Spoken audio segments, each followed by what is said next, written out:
everyone. I'm Melissa McAllister. And I'm Dr. Lauren Fitzgerald, and you're listening to the Made Fitz Show. So for years, we have dedicated ourselves to giving others the tools to feel their absolute best through the power of health, fitness, and nutrition coaching, as well as both Western and functional medicine. Each week on the Made Fitz Show, we're going to talk about everything from health trends, nutrition, topics like HRT and medical weight loss, self-care, wellness hacks, different workouts, fasting, our favorite recipes, and more. We promise that the Made Fitz Show will be educational, entertaining, but most importantly, worth listening to each week. Now, with small, dedicated changes, you can live a healthier, more heart-filled life. We're excited to show you it's possible with the right strategies that are simple to adopt. We are a certified nutritionist and a board-certified medical doctor who have a combination of over 50 years in the health and fitness world and are passionate about empowering others to take the leap and live their healthiest, happiest lives by using the tools we give in this podcast. Hello and welcome to the Made Fitz Show. I am your host, Dr. Lauren Fitzgerald. Today it's a solo episode because I am doing part 2 of the Ozempic Wegovy Semaglutide episode.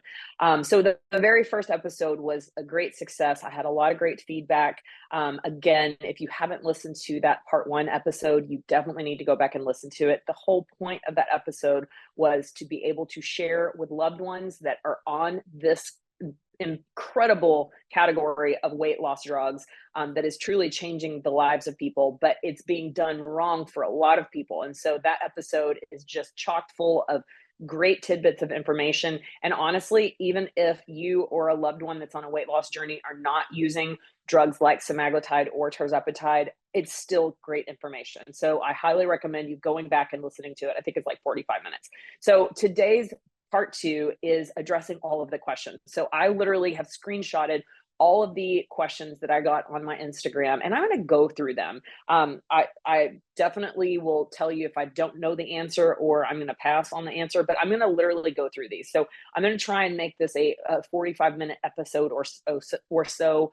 Make it well worth your time. But these are questions that are commonly in my inbox or, wherever. So I'm going to just start with the first question. Can it help balance hormones? So this is kind of a complex question because balanced hormones, it's your body is always in the process of trying to get your hormones balanced. And there are so many things that throw off of your hormones. And remember, hormones are just little peptide molecules that act as messengers, right? They are created in one part of the body and then they're sent to other parts of the body to give signals to that other part of the body to do some function, right? So hormones are oftentimes the root of a lot of people's issues, whether it be weight gain or feelings of fatigue or all sorts of stuff. I mean, hormones out of balance, and if you're not watching this, you're listening to it, you don't see my air quotes, but out of balance, I believe can be a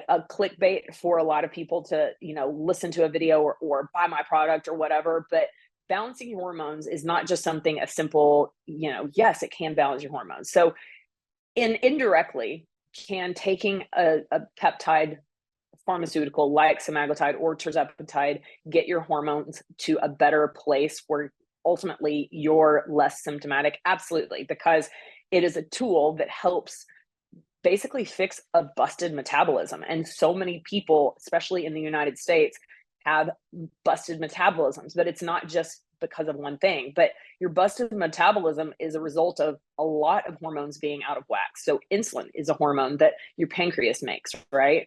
So many people have a busted hormone of insulin, and you've heard terms like insulin resistance and type 2 diabetes, pre-diabetes, all of those kind of things. Those are, your insulin is not functioning the way it's supposed to, right? Thyroid is another hormone where your thyroid hormone is responsible for so many important functions in your body, one of which is metabolism. And when your thyroid hormone is out of balance, another air quote, your body is not functioning at its optimal best, right? So when you take a drug like semaglutide or tirzepatide to help reverse all of the busted metabolism that's going on and get to your ideal body weight, doing it in the right way, will other hormones start to act the way they're supposed to? Absolutely, but it's an indirect cause. So I know that's a roundabout way of answering that, but ultimately the question is, can it help balance hormones? Indirectly, yes. So this is a question that I hear often. I worry that I'd have to be on it forever. Thoughts on that? So there are lots of people that will end up being on this drug forever.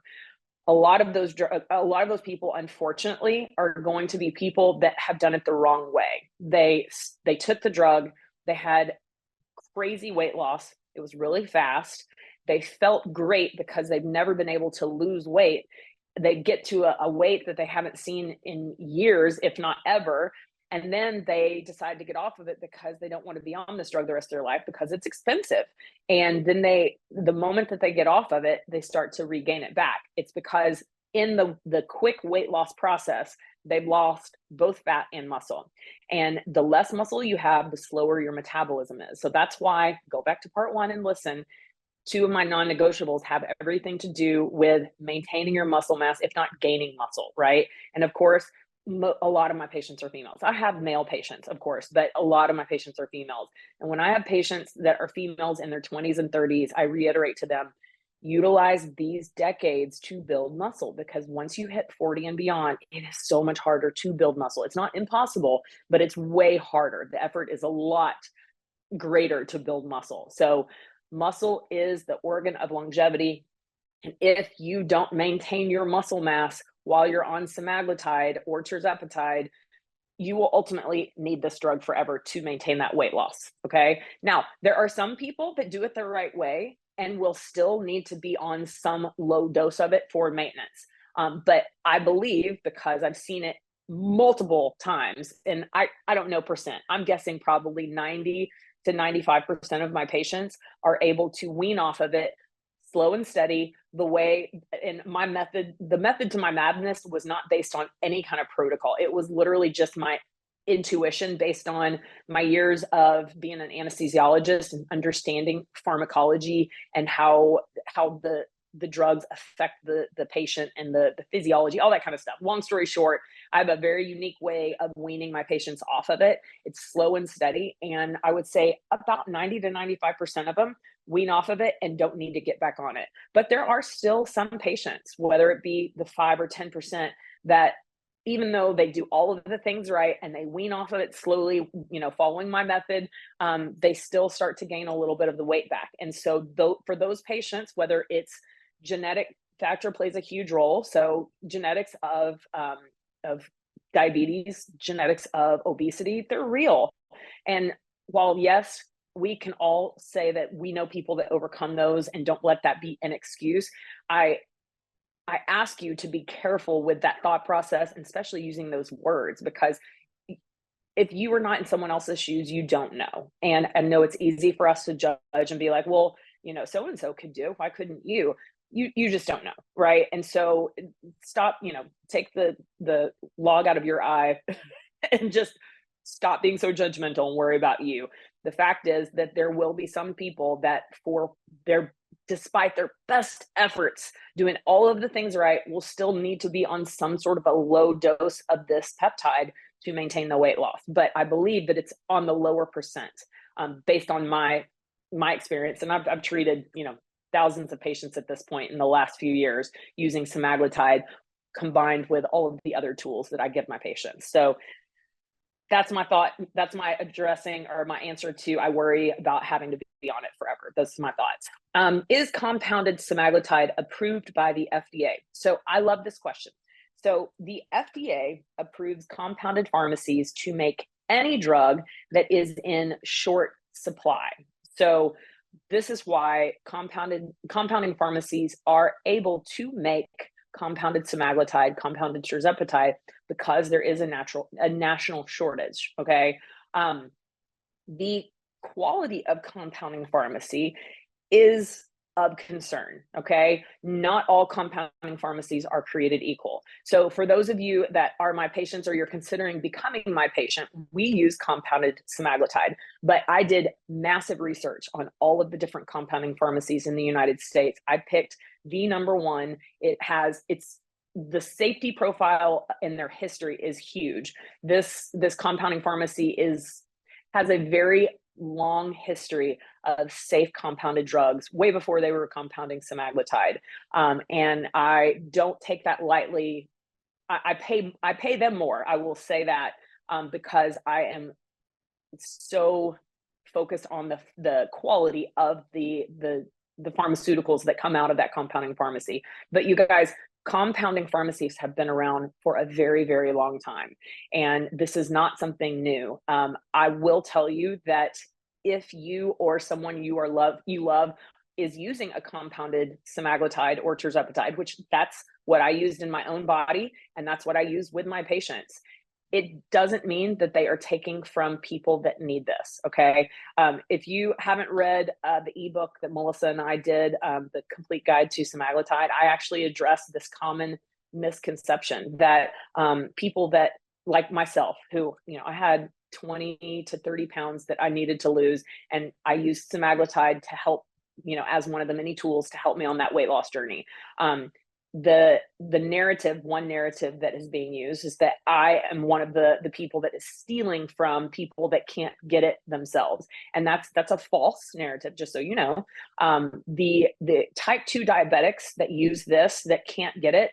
So there are 9 or 10 different classes of pharmaceuticals that a type 2 diabetic can use to manage their disease process.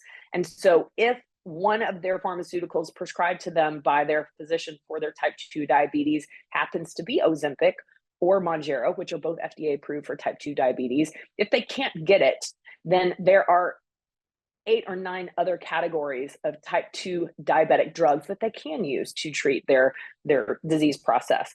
But the people that are using compounding pharmacies are not stealing from and making it impossible for those patients to get it, because they are not using the brand name Ozempic or Mounjaro. Okay. And Ozempic and Mounjaro are the 2 that are FDA approved for type 2 diabetes.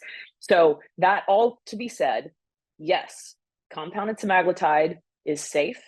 It is approved by the FDA because this class of drugs is in high demand. And so this is why compounded semaglutide and tirzepatide are 100% FDA approved.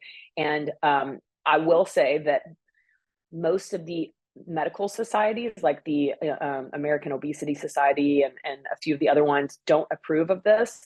And my personal belief is that there are incentives for that are made behind closed doors with these big pharma companies and these societies, so that these kind of recommendations can be done. But the fact is that compounding pharmacies have been compounding pharmaceuticals for decades and never had problems with it. So that, all that to be said, you'll hear a lot of people say, well, the Obesity Society or the American Diabetic Society or whatever does not approve of compounded semaglutide.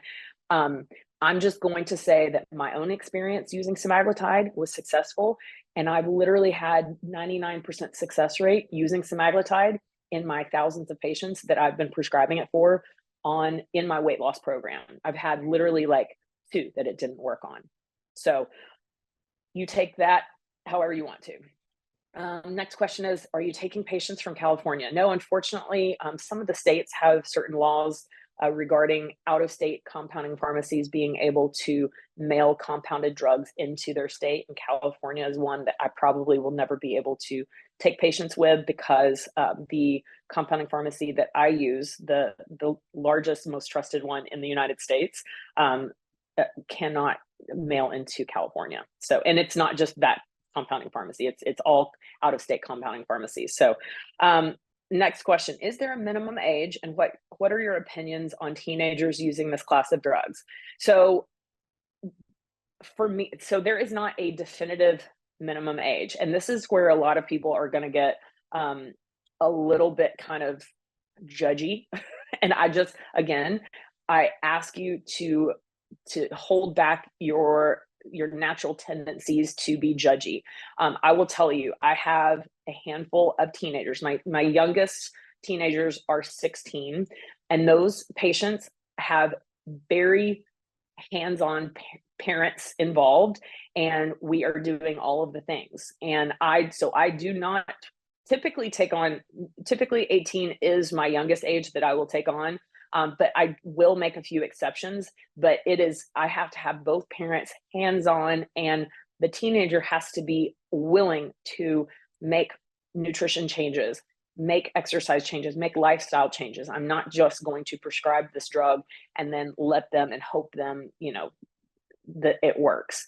But I do believe the risk versus benefits of being a teenager and obese versus being a teenager and fighting obesity with all of the right tools, including semaglutide, I believe the risk outweigh the benefits, or the benefits outweigh the risk. And I do believe that ultimately there are some teenagers that will benefit from using this class of drugs, but done the right way. Okay.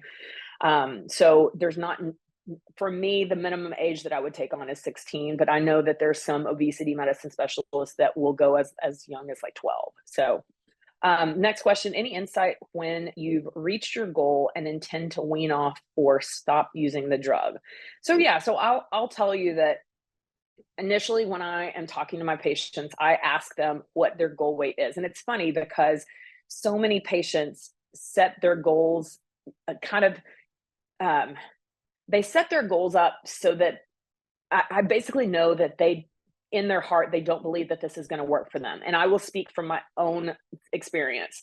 Initially, when I first started using semaglutide, I actually didn't think it was going to work either. So this is why I can 100% relate. So when I first initially set the goal, I was like, I just want to hit 145 pounds. And for those of you that don't know, I'm 5'5.5", 5'6", and I had been struggling with, staying between about 150 and 161 or 162 for a good 3 or 4 years, pretty much since I hit 40, right?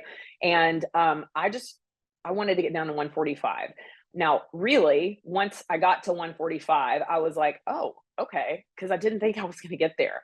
And so once I got to 145, I was like, I feel much better than I did 10 or 15 pounds heavier.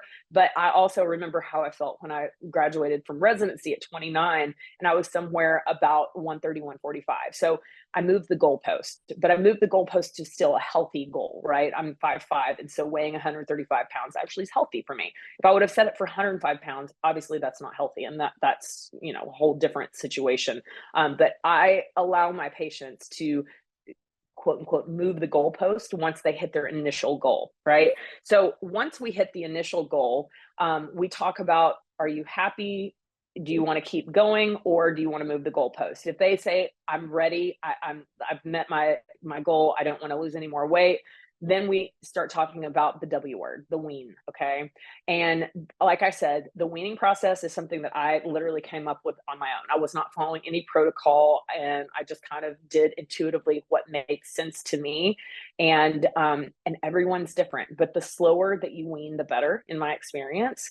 And literally, we just start decreasing the dose. And I like, if you have a patient that is on a 1 milligram dose, then we hit their goal weight. They're happy. They don't want to move the goalpost.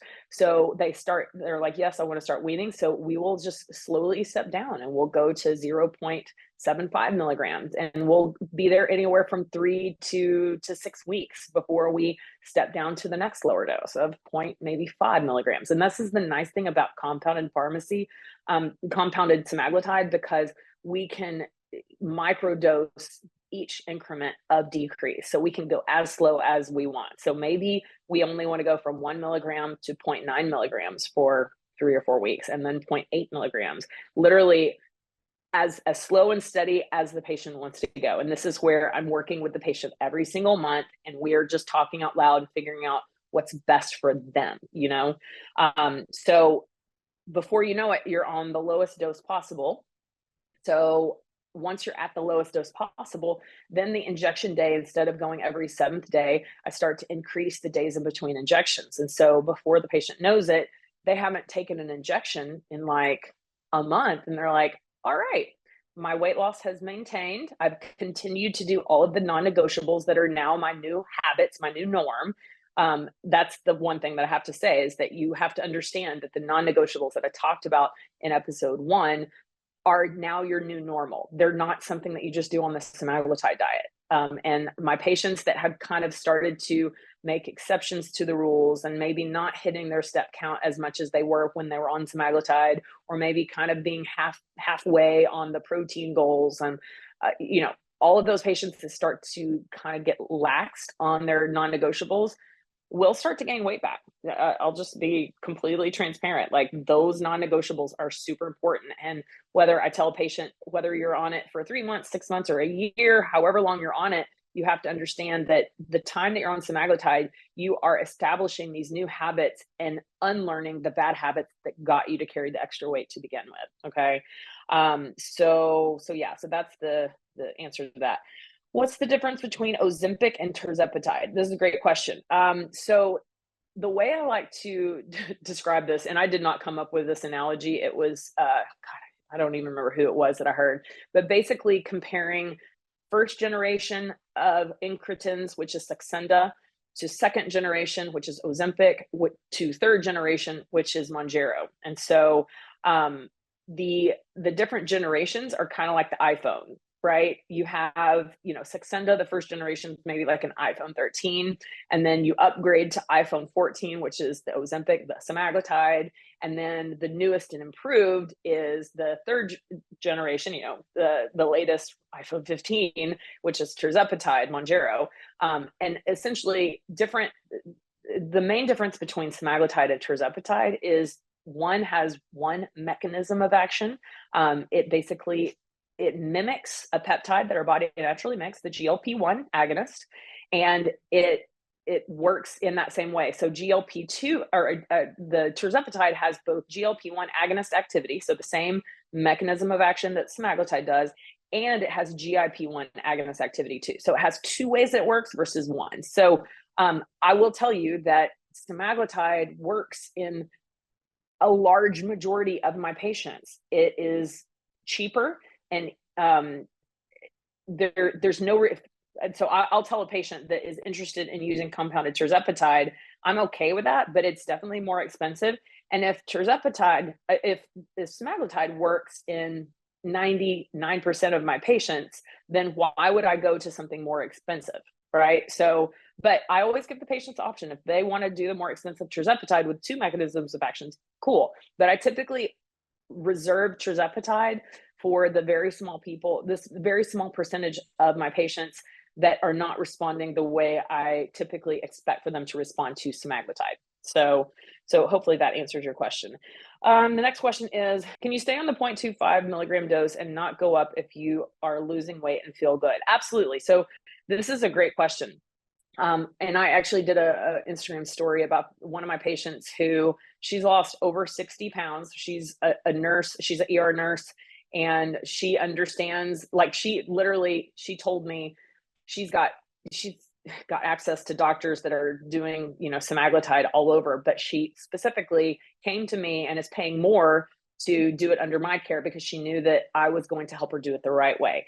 And this is a classic example of slow and steady wins the race. She's never needed to go past that 0.25 milligram dose, and she's lost over 60 pounds. And this is she's losing pretty much, it's a 1 pound of weight loss per week rate, which is exactly where I want her to be, exactly where I want every single patient to be. I always set that realistic goal and expectation from day one with my patients.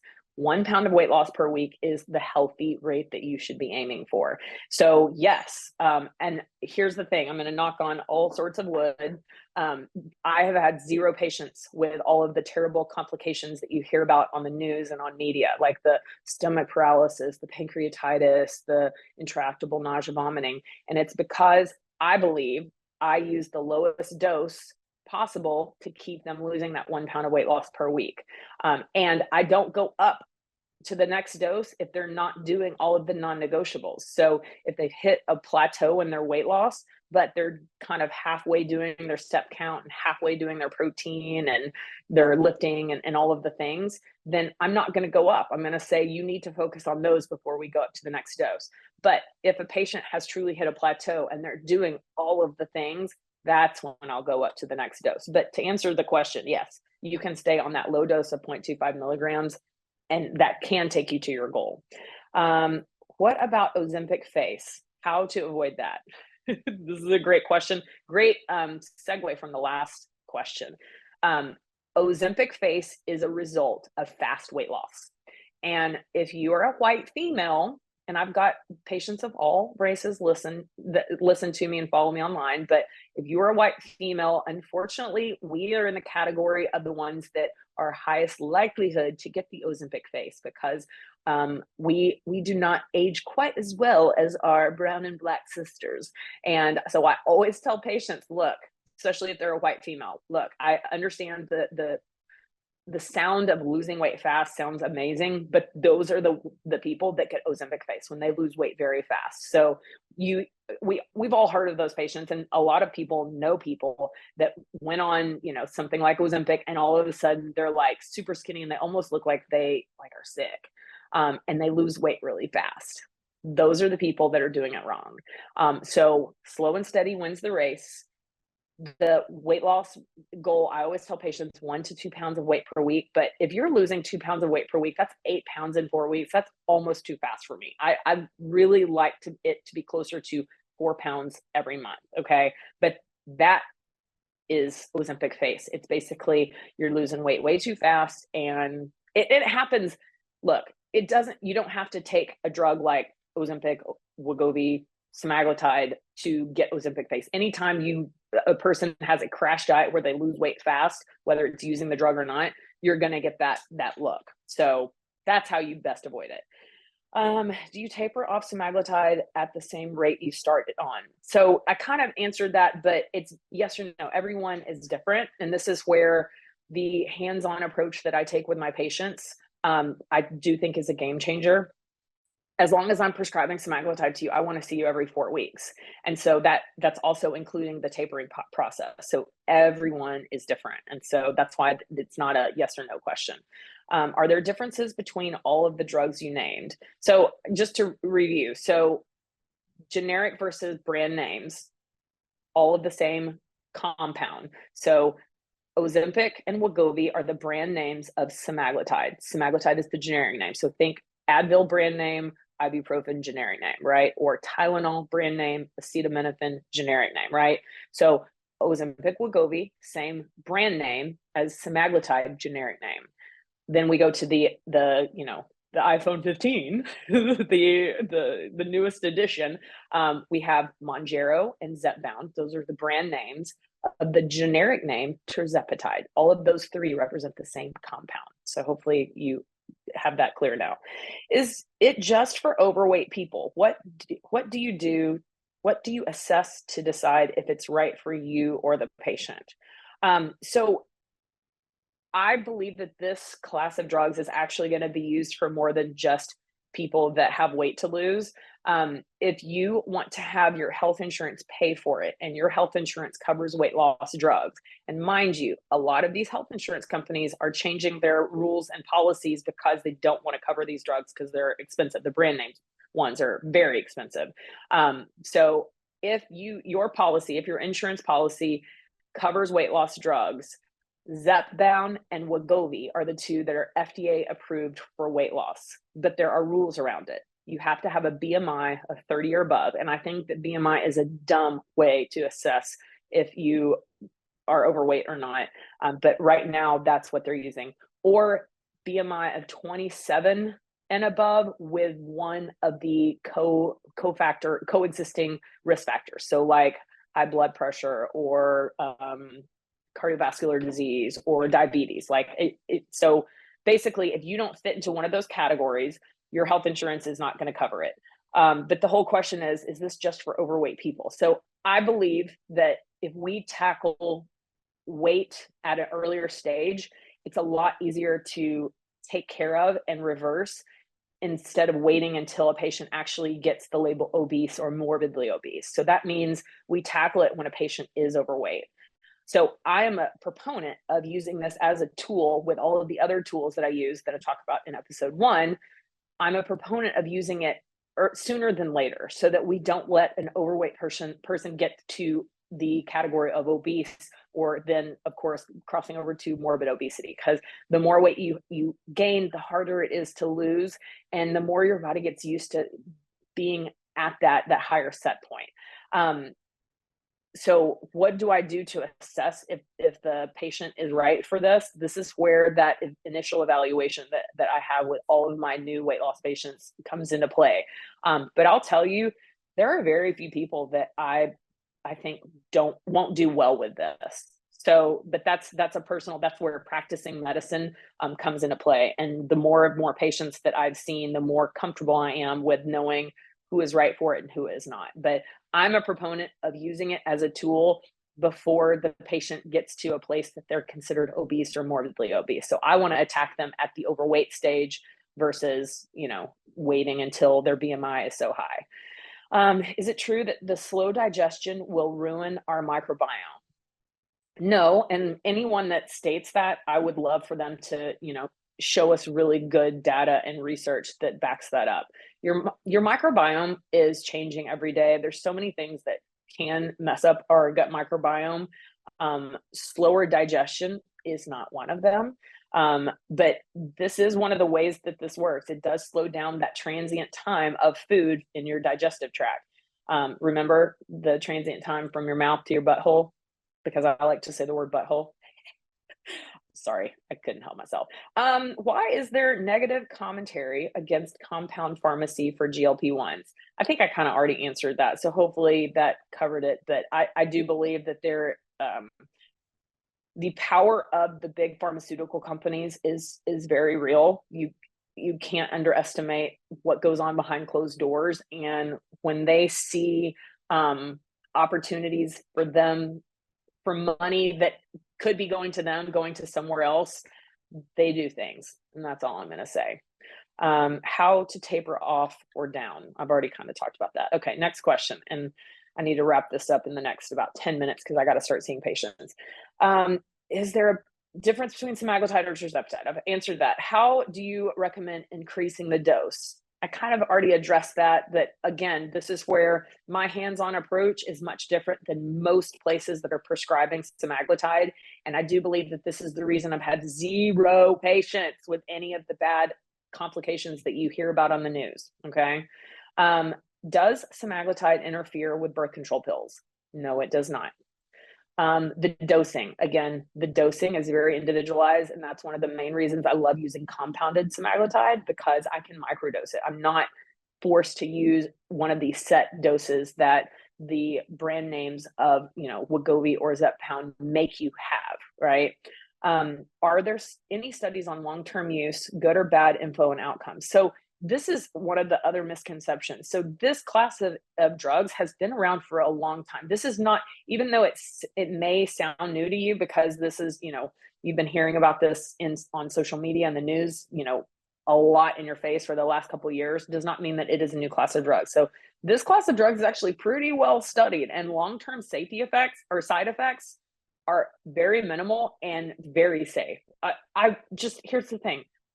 If it weren't, I wouldn't have used it on my own body. And I will tell you that when I got to a place where I was going to start my weaning process, I told myself, if I can't fully wean off of this, despite me doing everything right, I was personally okay with finding the lowest dose, a microdose, to help me maintain my weight loss because of all of the other long-term benefits of being at your ideal body weight long-term. Okay.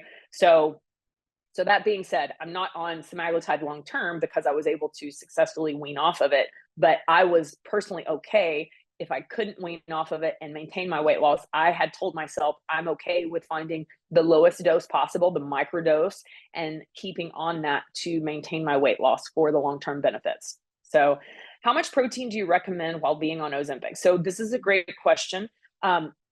Whether you're on or off Ozempic or any kind of incretins, I do believe that eating higher protein has so many long-term benefits. And again, I reiterate, I want your protein to mostly come from meat, eggs, and dairy. And obviously some of you are lactose intolerant, so can't do dairy. But if you're not lactose intolerant, dairy is a great source of protein, and getting good quality dairy, as long as you get good quality dairy without all of the extra added crap ingredients in it.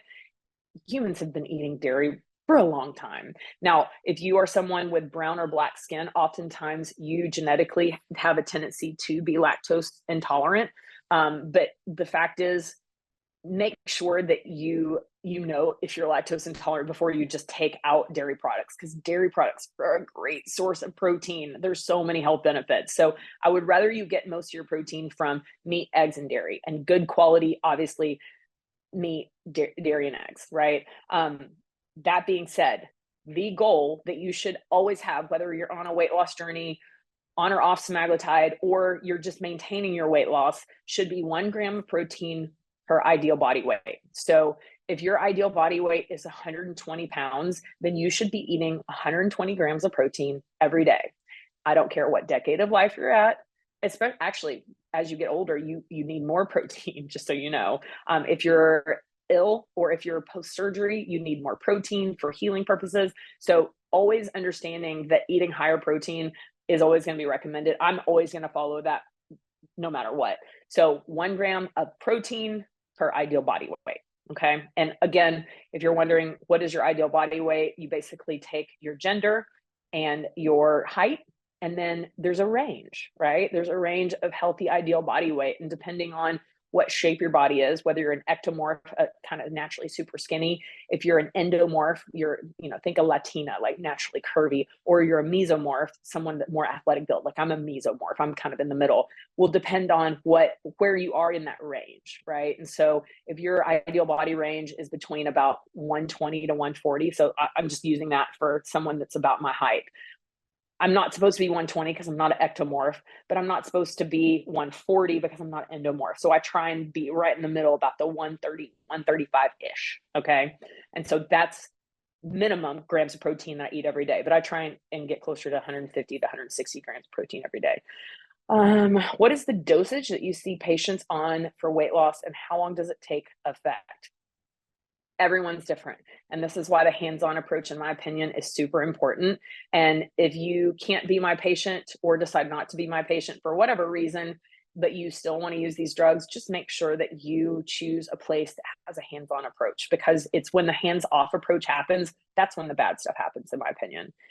Doctor on Oprah special said she should take it forever. Thoughts? So I do believe that Oprah is probably one of those people that genetically has a propensity, she's African-American, so I already know that she has a higher propensity for type 2 diabetes.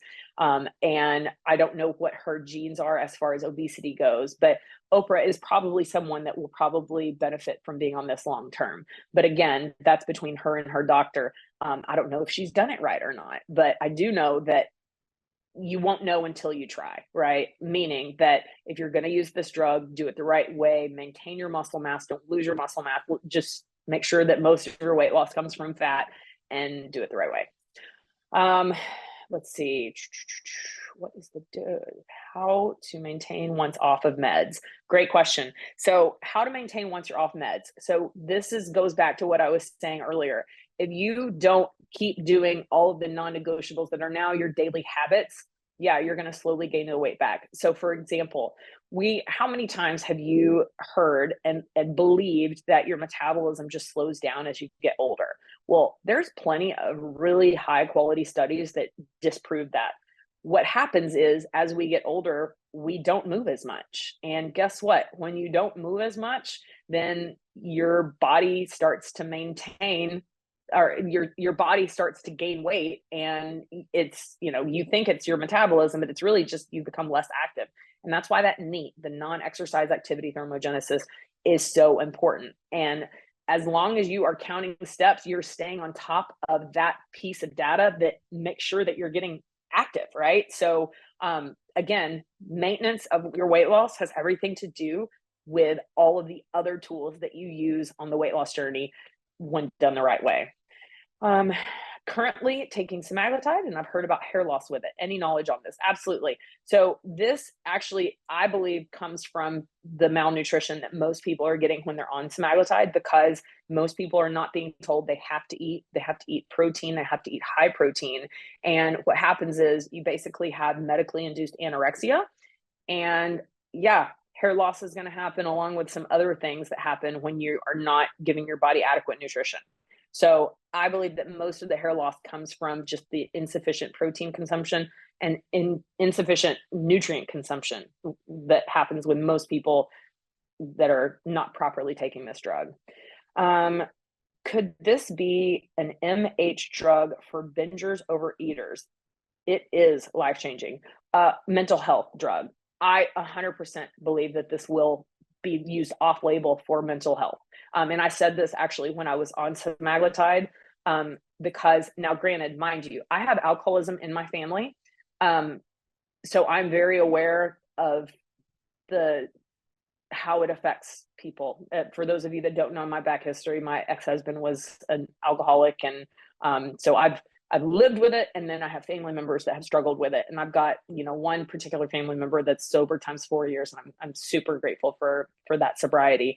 That being said, I've never been a huge drinker, but when I was on semaglutide, my 1 or 2 cocktails a week that I would have went to being 0, because I was like, this is just, it takes away the hedonic pleasure of things. So the addictive, the side effect of whatever addiction you have, it basically just dampens that. And so I said, I bet you anything this will be used to treat stuff like alcohol addiction, gambling, sex addiction, other drugs. So I'm not sure if, there are psychiatrists that are quite using it off label yet, but I do believe that it will be used off label, probably in the near future.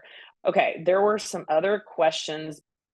I row 30 to 75 minutes each AM, which counts for 0 steps. Still go for 15,000? Yes, because walking is something that you're, in theory, able to do until your last days. And the more you walk daily, the more likelihood that you'll ensure that you can walk and get around when you're elderly. So I'm just a huge fan. I believe that our step count is our superpower that most people haven't tapped into. Was on Mounjaro for 7 weeks, no weight loss, no change in appetite, worth trying Ozempic.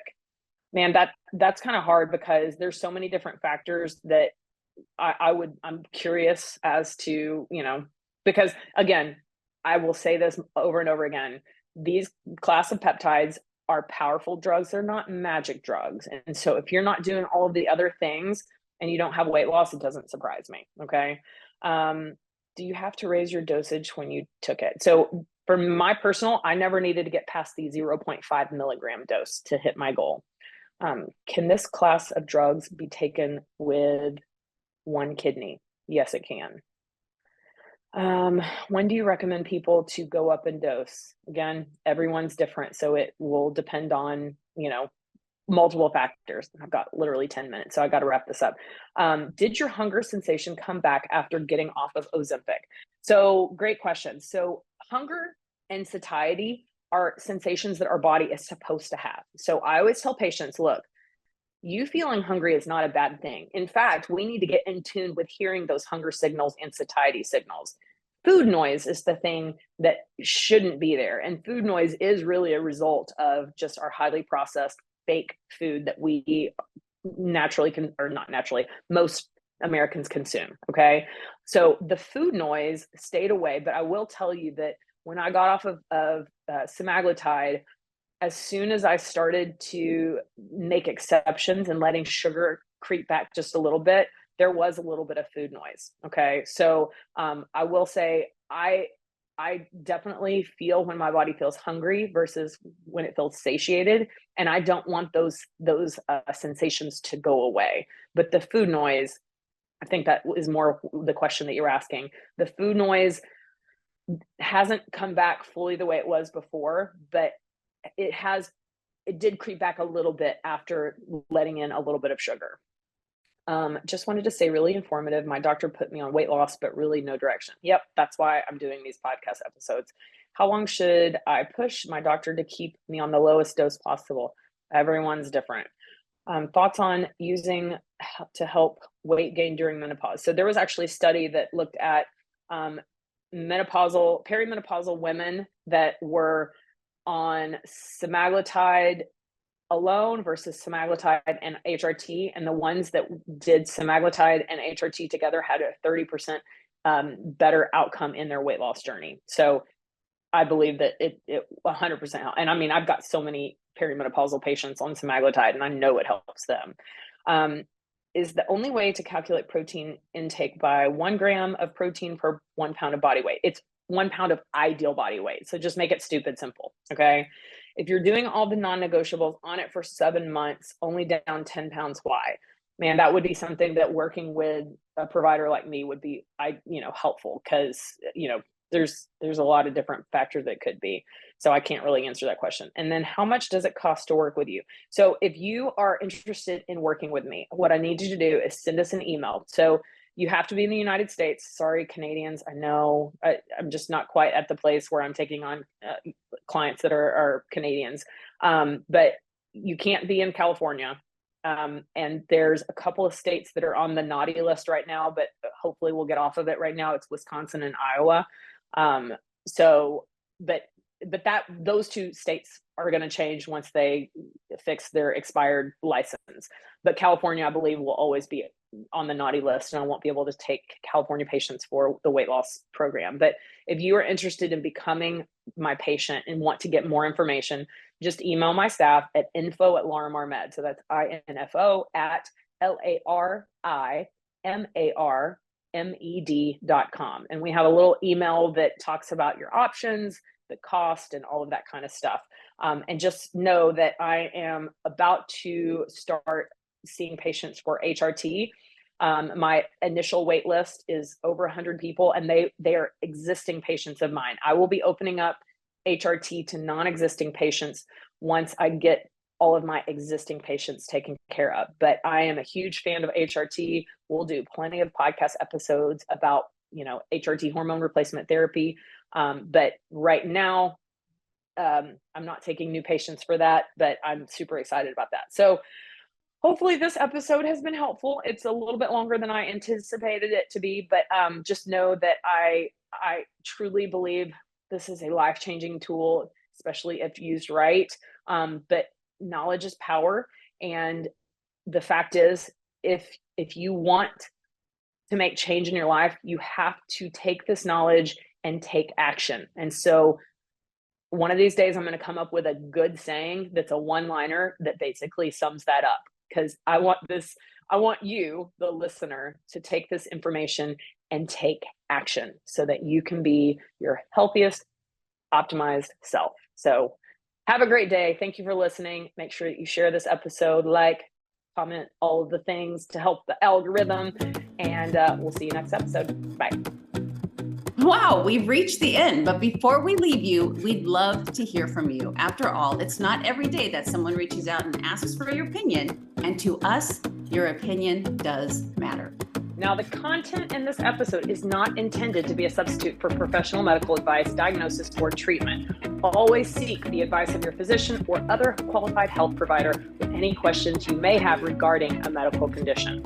Share this episode with anyone you think needs to hear this message. And please remember to do your part of the bargain by rating, reviewing, and subscribing wherever you listen to the Made Fitz show.